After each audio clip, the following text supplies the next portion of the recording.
தமிழகத்தின் நிரந்தர முதலமைச்சர் முத்துவேல் கருணாநிதி ஸ்டாலின் ஐயா அவர்கள்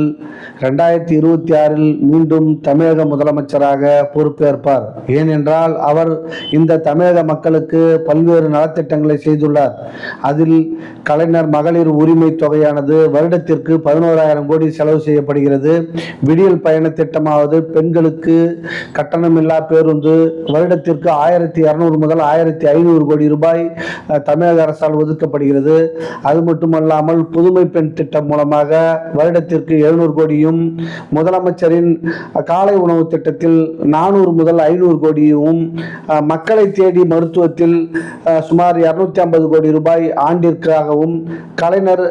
அதாவது ஹெல்த் இன்சூரன்ஸ் ஸ்கீம் 2000 கோடி ரூபாய் வருடத்திற்கு வழங்கப்படுகிறது. அது மட்டுமல்ல, முதியோர் ஓய்வூதிய திட்டம் மூலமாக 4000 கோடியும், மாற்றுத்திறனாளிகள் ஓய்வூதிய திட்டமாக 1000 கோடியும், கலைஞர் கனவு இல்ல திட்டத்திற்கு 3500 கோடியும், கலைஞர் அர்பன் டெவலப்மெண்ட் ஸ்கீம் மூலமாக 1400 கோடியும், பஞ்சாயத்து டெவலப்மெண்ட் ஸ்கீம்ல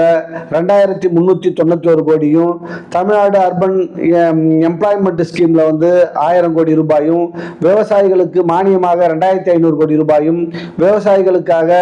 கட்டணமில்லா மின்சாரம் விவசாயிகளுக்கு 6000 கோடியும், பள்ளி மேம்பாட்டு திட்டங்களுக்காக 3000 கோடியும், ஸ்மார்ட் கிளாஸ் ரூம் நம் பிள்ளைகள் படிப்பதற்காக அதுக்கு ஆண்டுதோறும் 500 கோடியும், அரசு மருத்துவமனை மேம்பாட்டு நிதிக்காக 2000 கோடியும், புதிய அரசு மருத்துவ கல்லூரிகள் போன்ற துவங்குவதற்கு 3000 கோடியும், குடிநீர் திட்டங்களுக்காக 4500 கோடியும், கிராமப்புற சாலை திட்டங்களுக்காக 3000 கோடியும், ஃப்ளைஓவர் ரோடு அதாவது மேம்பாலங்கள் கட்டுவதற்காக 5000 கோடியும், அதே போல Chennai metro phase second unit தொடங்கிறதுக்கு 63000 கோடியும், எலக்ட்ரிக் பஸ் திட்டத்துக்கு 1200 கோடியும், அதாவது ஃபிளிட் மாடிஸ்டேஷன் ஆஃப் இதுக்கு 2000 கோடியும்,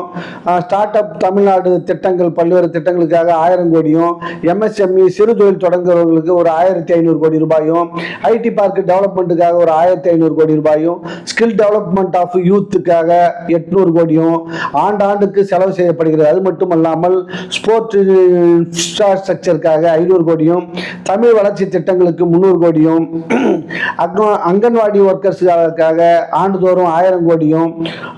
நான்மீல் ஒர்க்கர்ஸ்க்கு பெனிஃபிட்டாக ஒரு 800 கோடியும், கவர்மெண்ட் ஸ்கூல்ல இன்ஃப்ராஸ்ட்ரக்சருக்காக 2000 கோடியும், லைப்ரரி மாடிஃபிகேஷனுக்காக 200 கோடியும், குடிநீருக்காக இம்ப்ரூவ்மெண்ட்டுக்காக 3000 கோடியும், சோவேஜ் ப்ராஜெக்டுக்கு 2500 கோடியும், ஸ்மார்ட் சிட்டி ப்ராஜெக்டுக்கு 4000 கோடியும், அர்பன் ரோடு அதாவது கிராம சாலைகளை இம்ப்ரூவ்மெண்ட் பண்றதுக்கு வருடத்திற்கு 3500 கோடியும், ரூரல் டெவலப்மெண்ட் ப்ராஜெக்டுக்காக 2000 கோடியும், ஸ்லம் கிளியரன்ஸ் ஹவுசிங்காக 2500 கோடியும், உமன்ஸ் செல்ஃப் ஹெல்ப் குரூப் ஐகான்ஸ்ன்னு சொல்லிட்டு அவங்களுக்கு உதவி செய்யறதுக்காக ஒரு 1200 கோடியும், ஃபிஷரிஸ் டெவலப்மெண்ட்டுக்காக வருஷத்துக்கு 500 கோடியும், டூரிசம் டெவலப்மெண்ட் பண்றதுக்காக 600 கோடியும், இண்டஸ்ட்ரியல் கேரிடர்ஸ் அந்த ப்ராஜெக்டுக்காக சிறு தொழில் பண்றவங்களுக்காக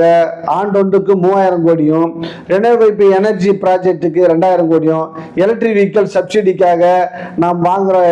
வாகனத்துக்கு 1000 கோடி ரூபாய் மானியமாகவும், ஃபார்மர் மார்க்கெட் டெவலப்மெண்ட் அதாவது நம்ம கிராமத்தில் அதே போல ஒரு சிட்டியில் அவங்க மார்க்கெட்டில் போய் கடை வச்சு அவங்க தொழில் பண்ணுறதுக்காக வருடத்திற்கு 500 கோடியும், சோசியல் வெல்ஃபேர் ஸ்காலர்ஷிப்காக 1200 கோடியும், டிரான்ஸ்ஜெண்டர் வெல்ஃபேர் ஸ்கீமுக்காக 150 கோடியும், யூத் வெல்ஃபேர் ப்ரோக்ராம்ஸ் இது போன்ற நிகழ்ச்சியெல்லாம் பண்ணுறதுக்காக அதுக்கு ஒரு 400 கோடியும், ஆண்டொன்றுக்கு இது எல்லாமே இந்த கணக்கு ஃபுல்லாக. அப்போ 5 ஆண்டுக்கு எத்தனை கோடி திட்டங்கள் இது செயல்படுத்தப்படுகிறார் முத்துவேல் கருணாநிதி ஸ்டாலின். அதனால் இந்த ஸ்டாலின் ஐயா அவர்கள் மீண்டும் 2026 முதலமைச்சரானால் இந்த தமிழக மக்கள் பல்வேறு இன்னும் நலத்திட்டங்களை பெற்று பயன்பெறுவார்கள் என்று சொல்லியும், அதாவது வருங்காலங்களில் உதயசூரியன் சின்னத்திற்கும் அதன் கூட்டணியான அங்கம் வைக்குள்ள அனைத்து சின்னங்களுக்கும் கூட்டணி சின்னங்களுக்கு வாக்களித்து பெருவாரியான வாக்கு வித்தியாசத்தில் வெற்றி பெற செய்ய வேண்டுமாய் கேட்டு இந்த தமிழக மக்களின் பொற்பாதங்களை தொட்டி வேண்டி விரும்பி கேட்டுக்கொள்கிறேன். நன்றி. காலை வணக்கம்.